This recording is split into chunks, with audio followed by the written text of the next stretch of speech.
Assalamualaikum warahmatullahi wabarakatuh. Alhamdulillahirabbil alamin. Baik anak-anak semuanya, bagaimana kabarnya pagi ini? Semoga anak-anak semuanya selalu dalam keadaan sehat dan dalam lindungan Allah Subhanahu wa taala. Bertemu kembali dengan saya Ustaz Anto. Hari ini kita akan belajar mata pelajaran Al-Islam, yaitu pada bab Al-Qur'an, yaitu Al-Qur'an surat Asy-Syams. Baik, anak-anak semuanya silahkan disiapkan alat tulisnya, disiapkan Al-Qur'annya, dan disiapkan bahan belajar darinya.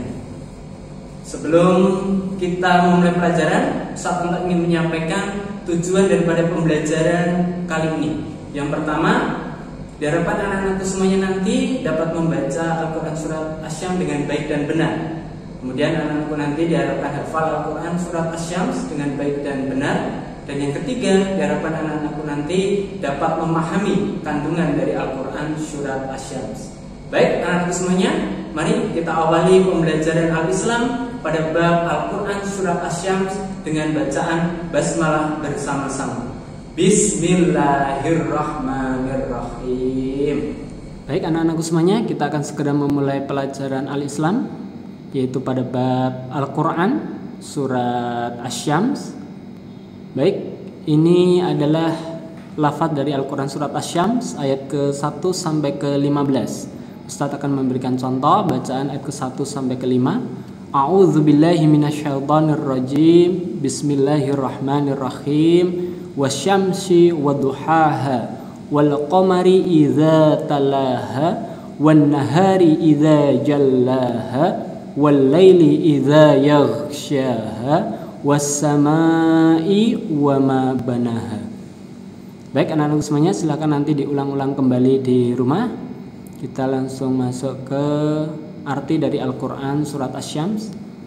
Sangat panjang sekali. Di awal-awal berisi tentang sumpah Allah ya, terhadap makhluknya. Di situ ada matahari, ada bulan, ada siang, ada malam dan lain sebagainya. Kemudian di tengah berisi tentang inti dari surat Asy-Syams yang nanti akan kita bahas. Kemudian di akhir ayat di situ berisi tentang satu kaum yang ingkar, kufur kepada Allah hingga akhirnya Allah memberikan azab, dan ini dalam rangka untuk memberikan peringatan ataupun pelajaran bagi generasi berikutnya. Baik. Keyword atau kata kunci dari Quran surat Asy-Syams ini adalah jalan ketakwaan atau kebaikan dan jalan kefasikan atau keburukan. Jadi Allah Subhanahu wa taala mengilhamkan kepada jiwa manusia itu dua jalan, sehingga manusia nanti akan memiliki kecenderungan untuk memilih salah satu di antara jalan itu, baik jalan kebaikan ataupun jalan kefasikan. Baik, penjelasan dari Al-Qur'an surat Asy-Syams. Surat Asy-Syams ini tergolong surat Makkiyah, yaitu surat yang diturunkan sebelum Nabi Muhammad SAW hijrah dari Mekah ke Madinah.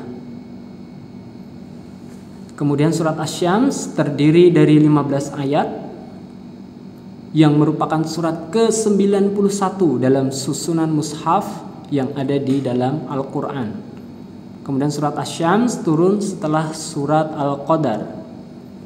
Nama Asy-Syams diambil dari surat Asy-Syams ayat yang pertama. Wasyamsi wadduhaha. Wasyamsi, syams itu artinya matahari. Baik, kita masuk ke isi kandungan dari Quran surat Asy-Syams. Yang pertama, Allah telah menunjukkan jalan kebaikan dan keburukan bagi manusia. Jadi Allah telah mengilhamkan kepada manusia itu dua jalan. Allah menghadirkan pengetahuan pada setiap manusia itu ya, dua jalan, yaitu jalan kebaikan atau ketakwaan dan jalan kefasikan atau jalan keburukan. Dan manusia nanti dia akan cenderung untuk memilih salah satu di antara jalan itu. Yang masing-masing jalan yang dipilih manusia akan ada konsekuensi logis, akan ada balasan dari Allah Subhanahu wa taala. Apa balasannya? Orang yang memilih jalan kebaikan dan takwa, maka orang tersebut akan beruntung. Beruntung di dunia maupun beruntung di akhirat. Orang yang memilih jalan keburukan atau kefasikan dan dosa, maka orang tersebut akan celaka, baik di dunia terlebih di akhirat kelak. Kemudian Allah Subhanahu wa taala menceritakan kedurhakaan kaum Tsamud kepada Rasulnya agar dijadikan peringatan bagi generasi berikutnya. Jadi singkat cerita, kaum Tsamud adalah kaum yang ingkar, kaum yang durhaka. Ketika Allah Subhanahu wa taala mengutus seorang nabi yang bernama Nabi Shalih alaihi salam, singkat cerita Nabi Shalih alaihi wasallam diberi mukjizat oleh Allah berupa unta betina yang pada awalnya Nabi Shalih alaihi salam melarang kaum Tsamud untuk menyakiti unta tersebut, apalagi sampai membunuh unta tersebut. Namun dalam perjalanan waktunya kaum Tsamud justru menciderai unta tersebut, membunuh unta tersebut, hingga akhirnya Allah Subhanahu wa taala murka dan menurunkan azab kepada kaum Tsamud, yaitu berupa petir, suara halilintar yang sangat keras sekali hingga memecahkan anak telinga, memecahkan gendang telinga, merusak telinga daripada kaum Tsamud hingga akhirnya mereka binasa. Ini menjadi peringatan kepada kita semuanya, ya, agar kita benar-benar bisa menjadi manusia yang tidak ingkar, ya. Kita membenarkan adanya kerasulan, kita membenarkan akan adanya keesaan Allah Subhanahu wa taala. Baik, terima kasih. Demikian penjelasan dari Al-Quran surat Asy-Syams. Dan untuk anak-anakku semuanya, silahkan untuk latihan soal dikerjakan di bahan belajar daring. Kemudian kaitannya dengan tugas mandiri, silahkan dibaca petunjuknya dan kemudian dilaksanakan dengan baik. Baik, untuk anak-anakku semuanya, semoga bermanfaat. Demikian penjelasan dari Ustaz Anto tentang isi kandungan dari Al-Quran surat Asy-Syams. Mudah-mudahan anak-anak semuanya diberikan kemudahan dan kefahaman. Jika ada beberapa yang belum paham, bisa ditanyakan langsung kepada Ustaz Anto. Baik, demikian mari kita akhiri pembelajaran Al-Islam dengan bacaan hamdalah bersama-sama. Alhamdulillahirabbil alamin.